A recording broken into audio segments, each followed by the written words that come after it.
থাকে। আল্লাহ বলেন আমার বান্দার অন্তরে পরিবর্তন হইয়া তাদের শরীর অঙ্কুরে আস্তে আস্তে নাড়াচাড়া দেন। ওই বান্দার বিনয় সহিত তার দিল এবং তার শরীর আমি আল্লাহর কোরআনের দিকে আমার আদেশের দিকে ঝুঁকে পড়েন। আল্লাহ বলেন যালিকা হুদাল্লাহ ইয়াহদি বিহি মান ইয়াশা। আল্লাহ বলেন এই হিদায়াতের পক্ষ থেকে আকশর আমরা এই নোংরা মেঘলা সকলকে দান করি না, যারা পছন্দ করি ভালোবাসি তারা দান করি। আল্লাহু আকবার। আপনাদেরকে জিজ্ঞাসা করি আপনারা কি এখানে আল্লাহর ভয়ে আসছেন? কারা কারা আসছেন হাত তুলে বলুন আল্লাহু আকবার। তাহলে বুঝা গেল আল্লাহ তাআলা আপনাদেরকে হিদায়াতের নকশা নমুনা দান করেছেন। আলহামদুলিল্লাহ বলেন। এতে আপনারা খুশি না বেজার? এবার খুশির পরীক্ষা করে তাফসীর। রাসূল করিম সাল্লাল্লাহু আলাইহি ওয়াসাল্লাম হাদিস শরীফে ইরশাদ করেন তোমরা ফরজ নামাজটা যে জায়গায় বসে পড়ো যদি সম্ভব হয় সুন্নাত নামাজটা একটু নড়ে চড়ে আলাদা পড়বা। তার কারণ কি? ইয়াউমাইদিন তুহাদ্দিসু আখবারাহা।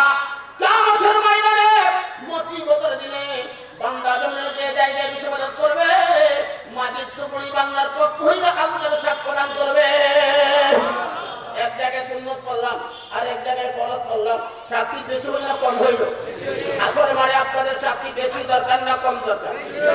আমার মতো হাতটা তুলেন তো কার কার বেশি দরকার? হাত নামাইবেন না। সাক্ষীরে বেশি দরকার এই কথাটা কি মুখ থেকে বলছেন না অন্তর থেকে বলছেন? তাদের মুখ আর অন্তর দুইটা কখনো এক নয়। এরা কি মুমিন না মুনাফিক? আপনারা যারা হাত তুলছেন আপনারা মুমিন না মুনাফিক? এবার আমি নগদ বুঝতে পারবো যারা হাত তুলছেন কার মধ্যে কে মুমিন কে মুনাফিক। যারা অন্তর থেকে বলছেন সাক্ষী বেশি চান, যাদের সামনে ফাঁকা জায়গা পূরণ করে সামনে আসেন বেশি জায়গায় বসা হবে সাক্ষী বেশি হবে। যারা কথা কাজে মিল নাই 2 নম্বর মুনাফিক, তারা তো জীবনে হইব না। 1 নম্বর যারা এসে পড়ে আগে সাইজ করে বাদ আসলে। মাশাআল্লাহ মাশাআল্লাহ সামনে আসেন। মাশাআল্লাহ মাশাআল্লাহ মাশাআল্লাহ। তুমি করেন না ইলাহা ইল্লাল্লাহ লা ইলাহা ইল্লাল্লাহ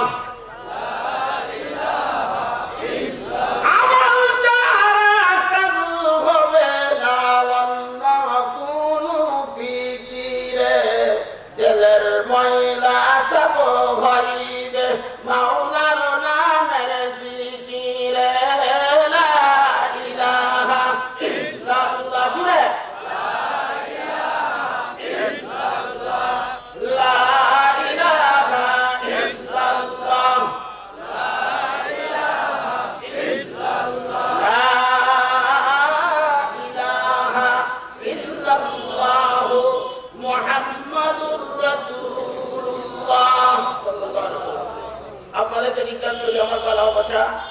কথা বলবো আমি আবার কিচ্ছা কাহিনী বলবো না, ডাইরেক্ট কোরআন হাদিস এবং যুক্তি। ডাইরেক্ট কোরআন হাদিস কোন কিচ্ছা কাহিনী বলবো না, ডাইরেক্ট কোরআন হাদিস যুক্তিতে আলোচনা করবো। সুন্দর আজ আছে যারা হাত তুললাম। আমি আপনাদেরকে আরেকটা কথা বলি, খুব খেয়াল করে শুনবেন। এক একদিন এক একটা বিষয় নিয়ে আলোচনা করি। আমার আগে মোহতারাম খতিব সাহেব হুজুর ইমানের আলোচনা করেছে। আমি আজকে আলোচ্য বিষয় আপনাদের সামনে রাইখা এটা আধা ঘন্টা পরে শুরু করবো। এর আগে কিছু কাজ আছে, কথা বুঝতেছেন নাকি আপনারা?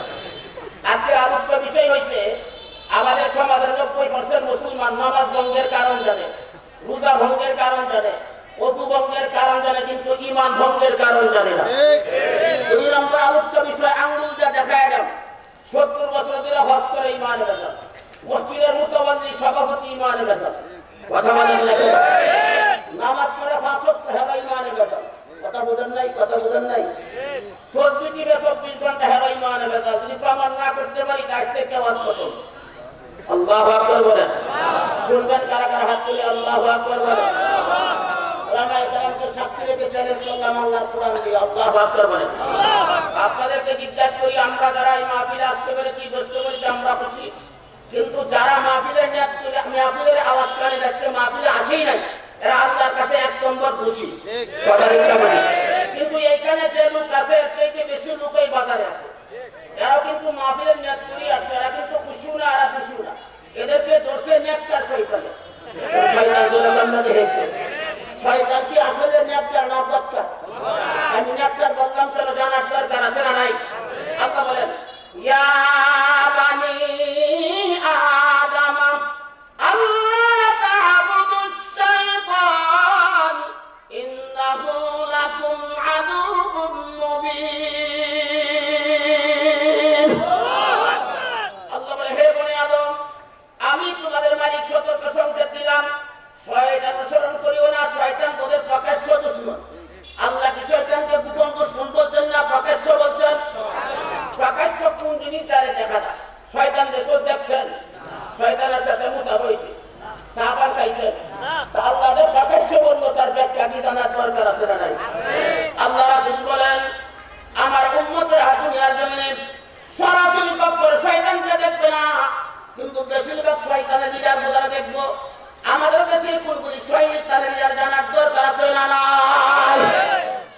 রাসূল বলেন আযান দেওয়ার পরে কোরআন তেলাওয়াত করার পরে যতক্ষণ পর্যন্ত আযানের ধ্বনি যায় কোরআন তেলাওয়াতের ধ্বনি যা ততক্ষণ পর্যন্ত শয়তান বায়ু সাথে সাথে ফেলা।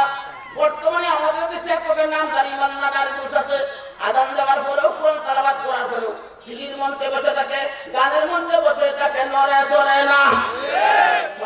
শয়তানের কবচ আযান শোনার পর কোরআন তেলাওয়াত করার পর এই সিলির মঞ্চে গানের মঞ্চে আমি লিখতে পারলাম না, অথচ আমার জায়গা আমি দখল করে রাখছেন। কে বলছে আমি আপনার নিরাট? আসলে কিন্তু আমি না, আমার নিরাটগিরি আপনার দেশে ফেলাইলাম। এই জন্য নবী দোয়া করছেন মিনাল জিন্নাতি ওয়ান নাস। এই আল্লাহ তোমার কাছ থেকে জিন শয়তান থেকে মারা চাই নাই, শয়তান একটা মানুষগুলি তোমার কাছে মারা চাই। সেই মানুষটি বর্তমানে আমাদের সৃষ্টি আছে না নাই?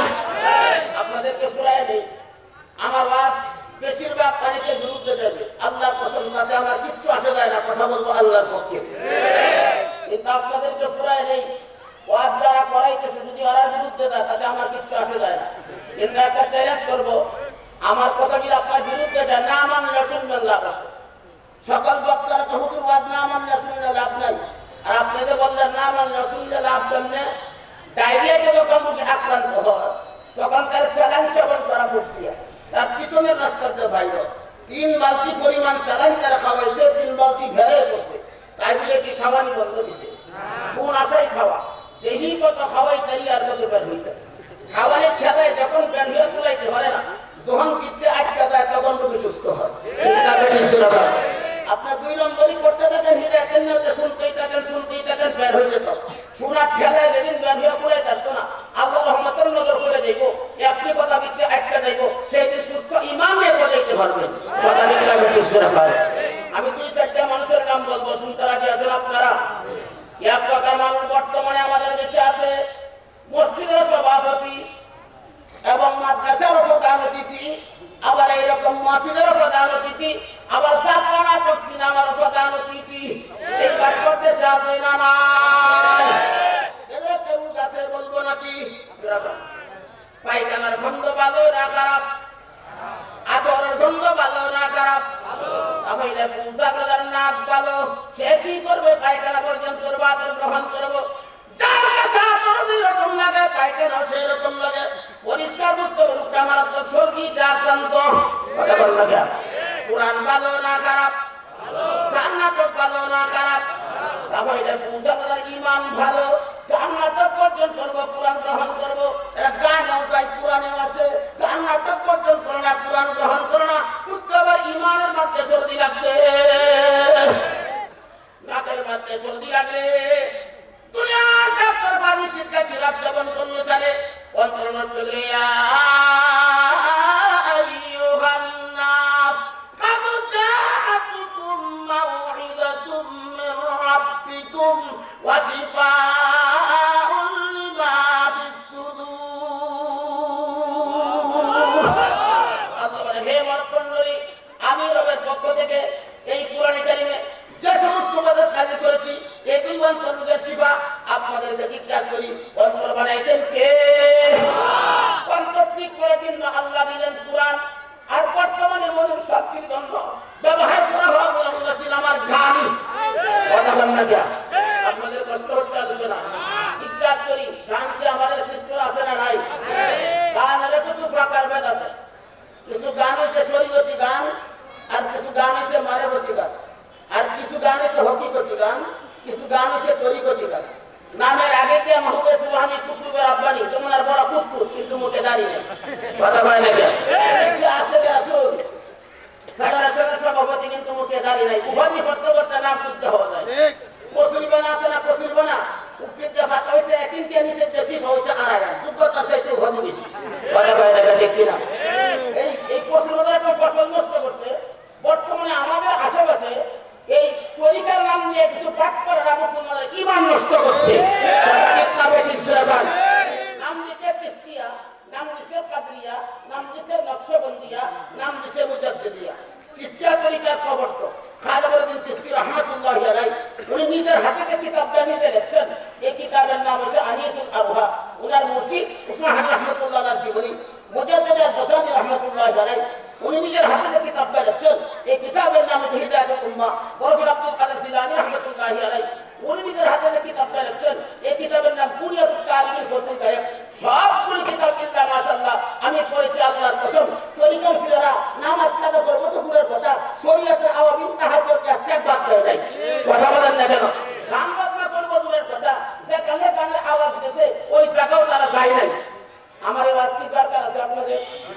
এই ওয়াজটা কি প্রয়োজন আছে নাকি আপনাদের? মনে করেন হাত তুলেন।